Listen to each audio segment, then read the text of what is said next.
Ischemic stroke depends on how severe.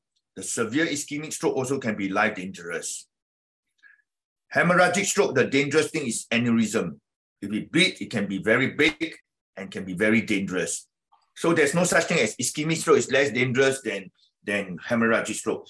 The correct question is, if you have a small stroke, a small area or part of your brain is affected, and if it's a small ischemic stroke, then you will be less life-threatening. Jadi ini dokter ada pertanyaan ya. Jadi pertanyaan adalah lebih bahaya mana antara stroke tersumbat dan stroke pendarahan. Dr. Tang menjelaskan sebenarnya kita nggak bisa ngomong lebih bahaya mana antara tersumbat dan pendarahan. Dua-duanya sama-sama berbahaya. Kalau yang tersumbat pun kalau areanya besar dan posisinya juga jelek itu bahaya banget, apalagi besar lokasinya. Jadi yang penting itu adalah seberapa besar daerah yang terkena stroke. Kalau semakin kecil daerahnya yang kena stroke, areanya artinya berarti juga mungkin tidak terlalu berbahaya dibandingnya areanya besar. I illustrate with examples. Nah, jadi ini contohnya. If you have a massive stroke on the back, cerebellum, you come late, you can die. Nah, jadi ini ada contohnya kita dapat stroke di cerebellum di belakang ya. It's kita an ischemic dan stroke. kita meninggal. Ischemic stroke, you can die, you come late. Padahal itu sumbatan dan meninggal langsung. If you come early, whether ischemic or hemorrhagic stroke on the back, you do the surgery properly, you can save your life. Nah, jadi apapun stroke-nya, pendarahan atau sumbatan di cerebellum misalnya, kita segera melakukan tindakan bisa hidup dibanding yang tadi yang terlambat.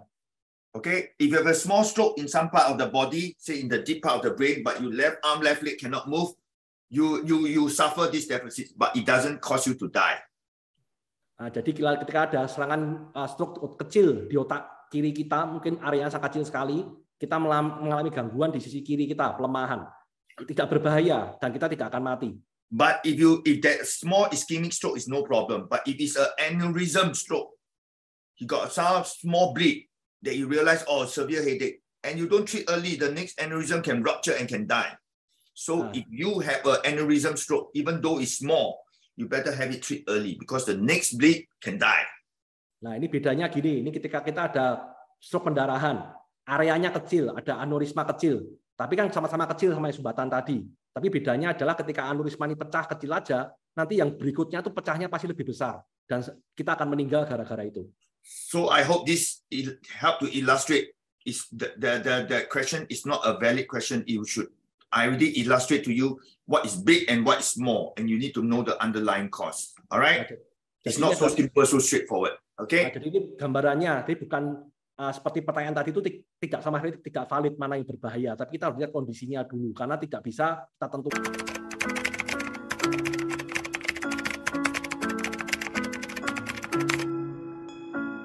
Yes, he can. The reason is this. I can't answer your question well is because I do not know what is the cause of the stroke. But as you grow older, you can get another stroke, maybe unrelated to the first or maybe related to the first. For example, if an old man, if you are young, 15 years later, your blood vessels no good, you still can get stroke from perdarahan stroke. First one maybe ischemic stroke, next one is perdarahan stroke. Jadi ada pertanyaan bagus sekali ya. Jadi apakah seseorang yang pernah terkena stroke akan terkena stroke kemudian? Ya, jadi jawabannya Dr. Tang ya. Ya, jadi ilustrasinya seperti ini. Ketika satu orang terkena stroke sekarang, mungkin dia berapa waktu kemudian atau berapa tahun kemudian akan terkena stroke lagi. Walaupun ketika yang stroke pertamanya ini pengobatannya sudah benar. Ya, kenapa? Karena mungkin sebabnya terkena stroke yang kedua ini tidak berhubungan dengan stroke yang pertama. Bisa jadi yang pertama itu kena sumbatan, yang kedua juga bisa jadi pendarahan. Jadi tidak ada hubungannya sama sekali. Jadi depend on the case. Oke, selanjutnya. I give you one example. Gimana? Ada contoh? There's a middle-aged doctor. He has ischemic stroke. So he put on blood thinner, all right? But subsequently, he's so caught up in his work. I think darah tinggi, very, very stressed. When you have an ischemic stroke, you are taking Plavix, blood thinner. It's correct treatment. But his second stroke is perdarahan stroke. And he died. Ya, it's very unfortunate. Ya, ada contoh dari Dr. Tang ya, ada seorang kawan dia, seorang dokter ya, yang dulu kena serangan stroke karena sumbatan. dan diobati oleh dokter yang waktu itu yang mengobati beliau dengan blood thinning atau obat pengencer. Kita dikonsumsi memang betul, itu obat yang paling tepat untuk stroke sumbatan. Tapi ketika umurnya bertambah tua dan kerjanya terlalu stres, darah tingginya naik dan lain sebagainya, terjadi stroke yang kedua yaitu pendarahan karena mengonsumsi obat-obatan pengencer. Dan ketika stroke kedua ini terjadi, beliaunya meninggal. Jadi ini memang sesuatu yang tidak bisa kita prediksi.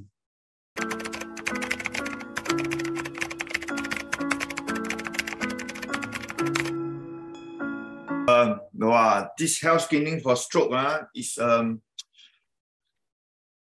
you need to know whether is it primary stroke prevention or secondary stroke prevention. If person didn't have a stroke, they usually do a standard blood test. They don't scan the brain. If you have a stroke before, then it's secondary stroke prevention. Then you may have to do more tests than this. You understand? Okay. There are two types in medical terms: primary stroke prevention, secondary stroke prevention. Primary is like me. I never have a stroke before. I go see doctor. I have no risk factor. I have no darah tinggi. I don't smoke. I don't do anything. Then just do a blood test. Everything okay. Bagus. Pulang. Then you have secondary stroke. You have stroke before. You have high blood pressure, diabetes. Then I need to prevent stroke. I need to check all this, check all the factors, do more blood tests, and then prevent a stroke. So your question is a very big question. I do not know how to answer you. Jadi ada pertanyaan yang sangat bagus ya, yaitu adalah bagaimana kita bisa melakukan general check-up untuk stroke ini. Dan Dr. Tang menjelaskan apakah kita harus tahu dulu pertanyaannya itu kita tuh mau, jadi ada dua macam pencegahan. Pencegahannya adalah mencegah primary stroke atau stroke utama, atau mencegah stroke yang kedua, secondary stroke. Jadi kalau kita mau mencegah stroke yang pertama, kita tuh nggak usah scan, nggak usah macam-macam, hanya dengan cek darah aja cukup. Ya karena kita mungkin tidak pernah kena stroke sebelumnya. Kita hanya singkirkan saja faktor-faktor resikonya. Kalau kita sudah pernah kena stroke yang pertama, ya kita mungkin perlu melakukan banyak hal yang lain, misalnya scan dan lain-lain. Nanti dokter akan bantu, perlu ngecek apa aja. Ya, jadi ini pertanyaannya terlalu luas, menurut Dr. Tang seperti itu. If you worry, go to see your doctor for it. If you go to see your doctor for it. Can you say that first? Yap. Jadi kalau kita ada khawatir, ya kita ketemu dokter aja dan tanyakan. If your doctor cannot give you a good, satisfactory answer, look for me lah. Jadi kalau datang dokternya ya dan masih merasa tidak puas dan masih bingung, ya bisa ketemu Dr. Tang, nanti dijelaskan pasti. Ya karena tiap orang berbeda. Oke.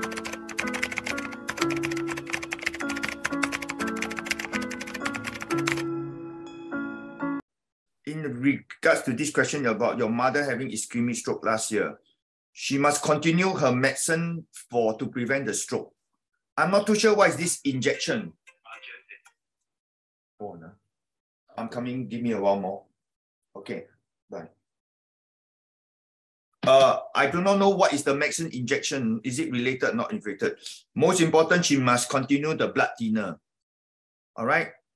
And then she must control any high blood pressure, diabetes, and then drink plenty of fluids to make sure that it's okay.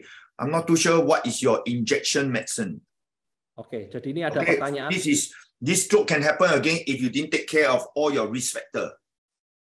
Oke, jadi ini akan cepat sedikit ya. Ada pertanyaan seorang ibu ya, katakan stroke penyumbatan, dan tanyakan apakah akan bisa terjadi lagi. Dr. Tang menjelaskan yang terpenting adalah yaitu obatnya diminum ya, karena yang itu kan obatnya dengan injeksi. Dr. Tang nggak tahu yang diinjek apa, tapi diasumsi aja itu mengobati gitu aja. Jadi ketika diobati dengan baik, dijaga kondisinya, diabetesnya, tekanan darahnya, ya kita harapkan nggak ada serangan kedua. Tapi apakah bisa kena serangan kedua dengan tersumbat? Jawabannya ya, apalagi kalau kita tidak menjaga kondisi kita dengan baik.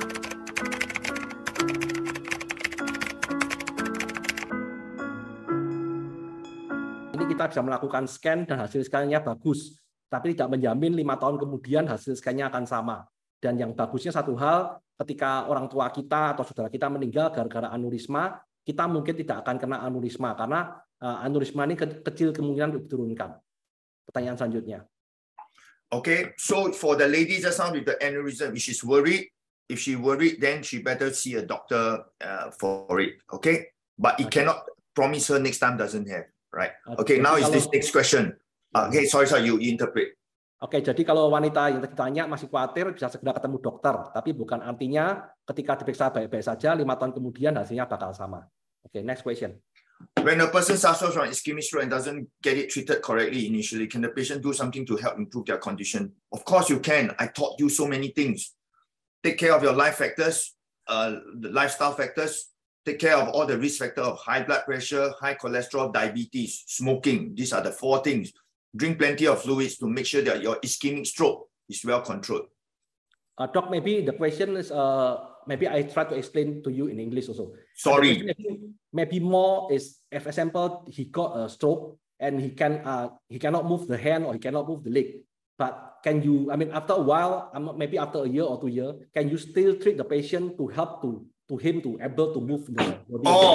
Okay, I got you. So the thing is that what is the side effects of this stroke? Yes. Like weakness, numbness, pain, depression, a lot of factors. Some things we can help, some things we can't. We can help to improve.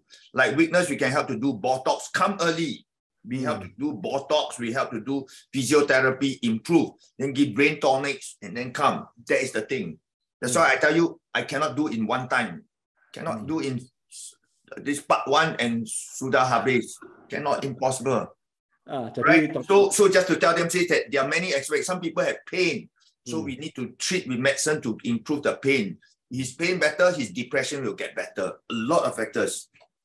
Oke, jadi ini di pertanyaan, apakah ketika kita kena serangan stroke dan kita seperti terdapat side effect-nya seperti kita nggak bisa gerakin tangan atau kaki, bisakah kita lakukan penyembuhan mungkin setahun atau 2 tahun kemudian setelah kejadian stroke itu? Dr. Tang menjelaskan yang terpenting kita harus menjaga keadaan kita, diabetes, BP kita baik dulu. Nah, selanjutnya kalau kalau kita datang lebih cepat, mungkin dokter bisa melakukan tindakan botok dan lain-lain. Ya, bisa kita lakukan nutrisi ke otak atau brain tonic dan lain-lain. Tapi yang pasti adalah ketika kita ada sakit, ya pain di badan kita obatin pain-nya dulu. Itu akan membantu menurunkan banyak depresi kita atau tekanan pikiran kita. Jadi nanti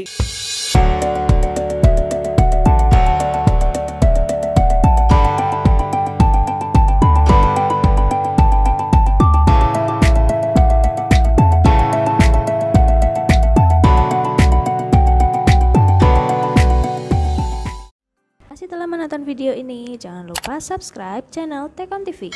Share video ini jika kamu mendapatkan manfaat darinya. Terima kasih.